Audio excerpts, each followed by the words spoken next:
네, 이제 여름방학이 얼마 남지 않았습니다. 한 달 정도 후면 이제 여름방학이 시작이 되는데요. 여름방학이 되면은 이제 2학기 수학 준비를 해야 되죠. 그래서 이제 2학기 수학 문제집을 여름방학 때 풀리는 분들이 많습니다. 네, 역시나 또 이제 이 많은 초등 수학 문제집 중에 어떤 문제집으로 2학기 예습을 시작하면 좋을지 우리 부모님들 입장에서는 참 고르기가 쉽지 않습니다. 네, 그래서 이번에는 그 많이 사용하시는 문제집들 중에 디딤돌 초등수학 기본과 기본 플러스 응용 두 가지 문제집을 한번 비교를 해봤습니다. 어떤 문제집을 선택하면 좋을까요? 안녕하세요. 네, 보통 지역 아이를 위한 스카이 대비 유치초등 공부법을 전해드리고 있는 정용호 강사입니다. 네. 초등수학 기본이랑 기본 플러스 응용은 난이도가는 좀 달라요. 기본이 이제 기본이라는 말대로 좀 쉬운 거라면 기본 플러스 응용은 이제 뒤에 응용이 살짝 들어갔으니까 기본보다는 조금 위에겠죠. 근데 난이도 차이가 크진 않습니다. 그래서 두 문제집 다 전국 기준으로 봤을 때 난이도 중보다 아래쪽 문제집이긴 해요. 네. 근데 난이도 차이가 약간 있는데 어느 정도 차이인지를 한번 보겠습니다. 일단 1-2, 1학년 2학기, 그 다음에 뒤에서는 2학년 2학기의 문제를 비교를 해볼 건데, 이 문제가 초등수학 기본 1-2 첫 단원 문제 중에, 그 단원 문제 중에 가장 어려운 거예요. 네, 그 다음에 이 오른쪽에 있는 문제는 기본 플러스 응용의 1-2 첫 번째 단원 문제 중에 또 가장 어려운 문제입니다. 즉, 이 두 문제 다 각 문제집에서 가장 난이도가 높은 문제입니다. 한번 보겠습니다. 수카드 4장 중에서 2장을 골라 몇십 몇을 만들려고 합니다. 만들 수 있는 수 중에서 가장 큰 수와 가장 작은 수를 구해보세요.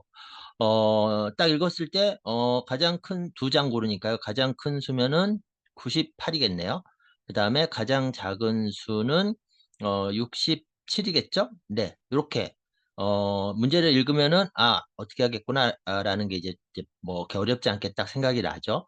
자, 이번에는 기본 플러스 응용에 있는 가장 높은 난이도의 문제를 보겠습니다. 수카드 5장 중에서 2장을 골라 몇십 몇 또는 몇십을 만들려고 합니다. 만들 수 있는 수 중에서 가장 작은 수를 구해보세요. 네, 이러면은 다섯 장 중에서 2장인데, 그러면 일단 10이 가장 작아야겠죠? 네, 근데, 몇십 몇잇이라고 했으니까 10의 자리에 0이 들어가면 안 되죠. 네, 그럼 0 다음으로 작은 거는 6이죠. 네, 그 다음에 그래서 6을 10의 자리에 놓고, 그 다음에 0을 놔야겠죠. 그래서 60이 되겠죠?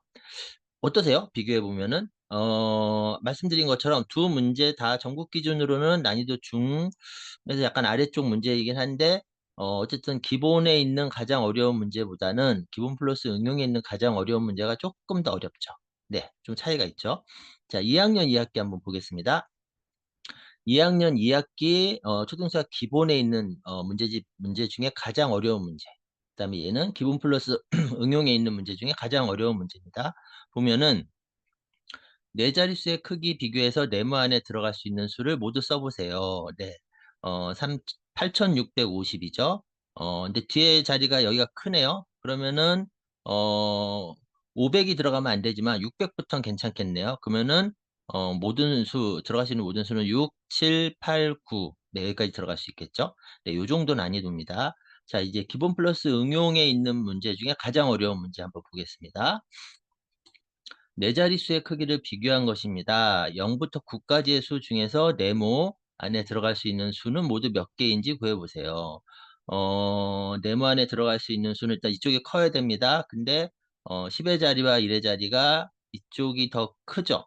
그러면은 100의 자리는 일단 4하면 안 되죠. 그럼 5부터겠네요. 그래서 5부터 시작해서 5, 6, 7, 8, 9까지. 그럼 5, 6, 7, 8, 9면은 5개. 네, 이렇게 되겠네요. 네, 어떠세요? 역시나 난이도 차이가 조금 있기는 하죠. 네. 요 정도 차이입니다. 그러니까 기본하고 기본 플러스 응용을 비교를 했을 때, 각 문제집의 가장 어려운 문제의 난이도 차이가 있긴 있는데, 크진 않아요. 자, 그래서 초등수학 문제집을 선택하실 때 어떻게 선택을 해야 되냐. 일단 첫 번째는 그 문제집의 난이도 선택이 기준입니다. 어느 출판사 거 아니면 유명한 거 이게 아니라, 그래서 방금 본 것처럼, 우리 아이가 전국 기준으로 중급 난이도의 문제집이 적절한지 아니면 그 아래쪽 난이도의 문제집이 적절한지 이 난이도를 가지고 선택을 해야 된다는 거 첫 번째. 자, 두 번째, 난이도도 해당 문제집에서 가장 어려운 문제의 난이도를 기준으로 해야 됩니다. 앞에서 우리 살펴본 것처럼요. 네, 그다음에 그 문제집의 가장 어려운 문제를 푸는데 생각을 좀 하고 좀 하고 좀 끙끙끙끙 하면서 풀 수 있으면, 그러면 이제 그 문제집은 적당한 문제집인 거예요. 네. 근데 만약에 가장 어려운 문제인데 그냥 쉽게 풀어요. 네. 그러면 적당한 게 아닙니다. 시간 아깝습니다. 네. 그 아이는 그 문제집보다 난이도가 더 높은 문제집을 선택을 해야 됩니다. 반대로 생각하고 끙끙끙끙 했는데 잘 못 풀어요. 그러면은 난이도도 낮춰야 되는 거죠.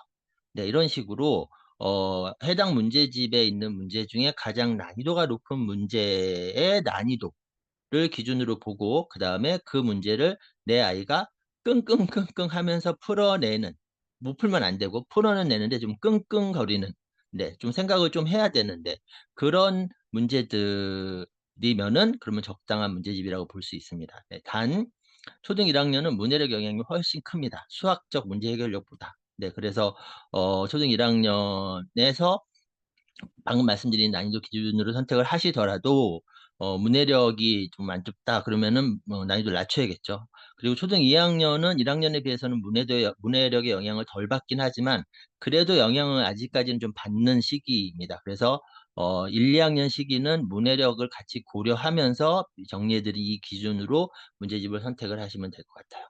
네, 끝으로 앞에서 살펴보신 기본과 기본 플러스 응용은 전반적인 난이도 차이가 크진 않아요. 그래서 수학을 괜찮게 하는 아이라면은 굳이 기본으로 하는 것보다는 기본 플러스 응용으로 하시는 게 더 좋지 않을까 생각이 듭니다. 네.